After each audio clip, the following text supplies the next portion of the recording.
ಕಮಲ್ ಹಾಸನ್ ಅವರ ಅಭಿನಯಿಸಿರುವಂತಹ ತಗ್ life cinema ಕರ್ನಾಟಕದಲ್ಲಿ release ಆಗುತ್ತಾ ಇಲ್ವಾ? ಅವರು ಕ್ಷಮೆ ಕೇಳ್ತಾರಾ ಇಲ್ವಾ? ಸದ್ಯ ಈ ಪ್ರಶ್ನೆ ಈಗ ಎಲ್ರಿಗೂ ಕಾಡ್ತಿರುವಂತದ್ದು. ಈ ಕುರಿತು ಮಾತನಾಡೋದಕ್ಕೆ ಫಿಲ್ಮ್ ಚೇಂಬರ್ ಮಾಜಿ ಅಧ್ಯಕ್ಷರು ಸಾರಾ ಗೋವಿಂದ್ ಅವರು ಇವತ್ತು ನಮ್ಮೊಟ್ಟಿಗಿದ್ದಾರೆ.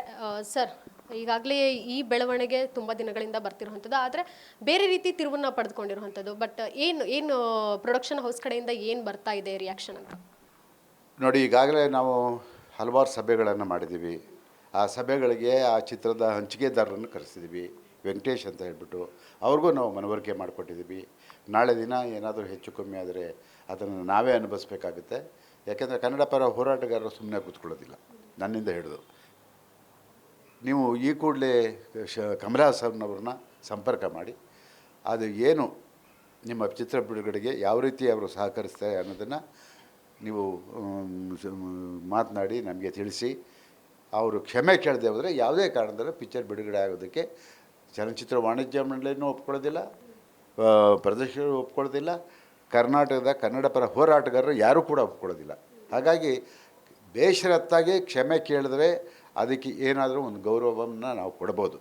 ಅವ್ರು ಯಾವುದಕ್ಕೂ ನಾವು ಸ್ಪಂದಿಸಲಿಲ್ಲ ಅಂತ ಹೇಳಿದ್ರೆ ಮುಂದಿನ ದಿನಗಳಲ್ಲಿ ಏನಾಗುತ್ತೆ, ಹಾಗೆ ಆಗುತ್ತೆ. ಕರ್ನಾಟಕದಲ್ಲಿ ಆ ಒಂದು ಚಿತ್ರವನ್ನು ನಿಷೇಧ ಮಾಡಲೇಬೇಕಾಗಿದೆ, ಅದು ಕನ್ನಡಿಗರ ಹಕ್ಕು. ಸರ್, ಅಂತ ಸೋನು ನಿಗಮ್ ಅವರು ತಮ್ಮ ಅಹಂಕಾರವನ್ನು ಬಿಟ್ಟು ಅವ್ರು ಹೇಳಿದ್ರು, ಸ್ವತಃ ನನ್ನ ಅಹಂಕಾರ ಬಿಟ್ಬಿಟ್ಟು ನಾನು ಕ್ಷಮೆಯನ್ನು ಯಾಚಿಸ್ತಿದ್ದೀನಿ, ಕರ್ನಾಟಕಕ್ಕೆ ಕ್ಷಮೆಯನ್ನು ಕೋರ್ತಿದ್ದೀನಿ ಅನ್ನೋಂಥದ್ದನ್ನು ಅವ್ರು ಹೇಳಿದ್ರು. ಆದರೆ ಕಮಲ್ ಹಾಸನ್ ಅವರ ವಿಚಾರದಲ್ಲಿ ಯಾಕೆ ಆಗ್ತಿಲ್ಲ, ಅವ್ರು ಯಾಕೆ ಕ್ಷಮೆ ಕೇಳ್ತಿಲ್ಲ ಅನ್ನುವಂಥದ್ದು? ನೋಡಿ, ಸೋನು ನಿಗಮ್ಮು ಕ್ಷಮೆ ಕೇಳಿ ದೊಡ್ಡ ಮನುಷ್ಯ ಅನಿಸ್ಕೊಂಡ, ದೊಡ್ಡವನಾದ. ನಾವಿನ್ನು ಇವ್ರನ್ನೇನು ಕೇಳ್ತಾ ಇದ್ದೀವಿ? ನೀವು ಕ್ಷಮೆ ಕೇಳಿ, ಒಂದು ಸಾರಿ ನಿಮಗೆ ಒಂದು ಅವಕಾಶ ಇದೆ ಅಂತ ಹೇಳ್ಬಿಟ್ಟು ಹೇಳಿದ್ರು. ಅವರು ಉದ್ದಟತನ ತೋರಿಸಿದ್ರೆ, ಯಾಕೆಂತೇಳಿ ಒಬ್ಬ ಪ್ರಬುದ್ಧವಾದಂಥ ನಟ ಇರ್ಬೋದು, ಆದರೆ ಕರ್ನಾಟಕದಲ್ಲಿ ಕನ್ನಡಕ್ಕೆ ಅವಮಾನ ಮಾಡಿದಾಗ ಕನ್ನಡಿಗರು ಸಹಿಸ್ಕೊಳ್ಳಿಕ್ಕೆ ಸಾಧ್ಯ ಇಲ್ಲ. ನೀವೇನು ಮೊಂಡಾಗಿ ನಾನು ಕ್ಷಮೆ ಕೇಳೋದೇ ಇಲ್ಲ ಅಂತ ಹೇಳ್ತಾ ಇದ್ದೀರೋ, ಹಾಗೆ ನಾವು ಹೇಳ್ತಾ ಇದ್ದೀವಿ, ಯಾವುದೇ ಕಾರಣದಲ್ಲೂ ಕಮಲ್ ಹಾಸನ್ ಚಿತ್ರ ಮುಂದಿನ ದಿನಗಳಲ್ಲಿ ಬಿಡುಗಡೆ ಮಾಡಬಾರ್ದು ಅನ್ನೋ ಒಂದು ತೀರ್ಮಾನಕ್ಕೆ ನಾವು ಬರಲೇಬೇಕಾಗುತ್ತೆ. ಈಗಾಗಲೇ ಬಂದಿದ್ದೀವಿ. ಯಾಕೆಂತ ಹೇಳಿದ್ರೆ ಇವತ್ತು ಸೋಮವಾರ ಒಂದು ಅಂತಿಮ ಗಡುವನ್ನು ಕೊಟ್ಟಿದ್ದರು. ಇವತ್ತು ಸಾಯಂಕಾಲದೊಳಗೆ ಅವರು ಯಾವುದೋ ಒಂದು ತೀರ್ಮಾನಕ್ಕೆ ಬರಬೇಕು, ಬರ್ತಾರೆ ಅಂತ ಹಂಚಿಕೆದಾರರು ಹೇಳ್ತಾ ಇದ್ದಾರೆ. ಅವ್ರ ಮಾತಿನಲ್ಲಿ ನಂಬಿಕೆ ಇದೆ. ನೋಡೋಣ, ಬಂದು ಬೇಷರತ್ತಾಗಿ ಕ್ಷಮೆ ಕೇಳಿದ್ರೆ ಅವಕಾಶ ಇದೆ, ಇಲ್ಲಾಂದರೆ ಖಂಡಿತವಾಗಿ ನಾ ಬಿಟ್ಟರು ಕನ್ನಡ ಪರ ಹೋರಾಟಗಾರರು ಬಿಡೋದಿಲ್ಲ. ಸರ್, ಎಲ್ಲೋ ಒಂದು ಕಡೆ ಅವ್ರಿಗೆ ಏನಾದರೂ ಒತ್ತಡ ಇದೆಯಾ ಕ್ಷಮೆ ಕೇಳಬಾರ್ದು ಅನ್ನುವಂಥದ್ದು?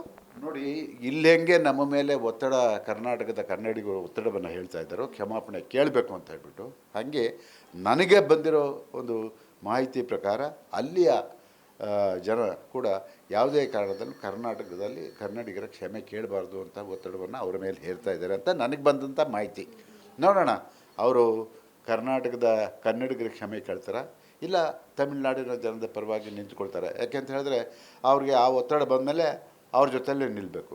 ಅಲ್ಲಿಗೆ ಅಂತಿಮವಾದಂಥ ಏನು ನಿರ್ಧಾರ ಆಗುತ್ತೆ, ಕಮಲ್ ಹಾಸನ್ ಚಿತ್ರ ಬಿಡುಗಡೆ ಆಗೋದಿಲ್ಲ ಕರ್ನಾಟಕದಲ್ಲಿ.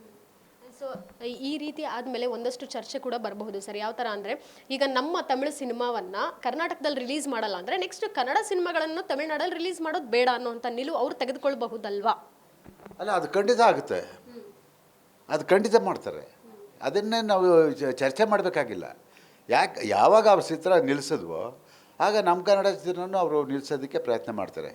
ಆ ತೀರ್ಮಾನನೇ ಅವ್ರು ತಗೊಂಡ್ರೆ ಮುಂದಿನ ದಿನಗಳಲ್ಲಿ ನಾವು ಇನ್ನೊಂದು ತೀರ್ಮಾನಕ್ಕೆ ಬರಬೇಕಾಗುತ್ತೆ.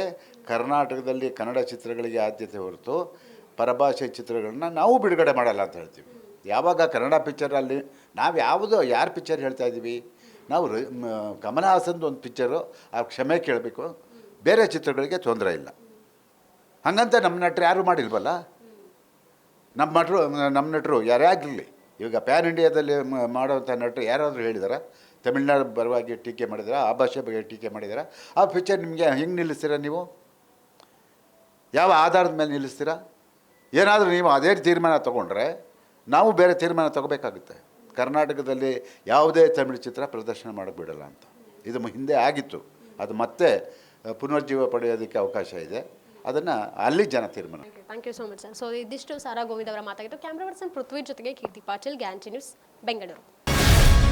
ಗ್ಯಾರಂಟಿ ನ್ಯೂಸ್, ಸುದ್ದಿ ಖಚಿತ, ನ್ಯಾಯ ನಿಶ್ಚಿತ.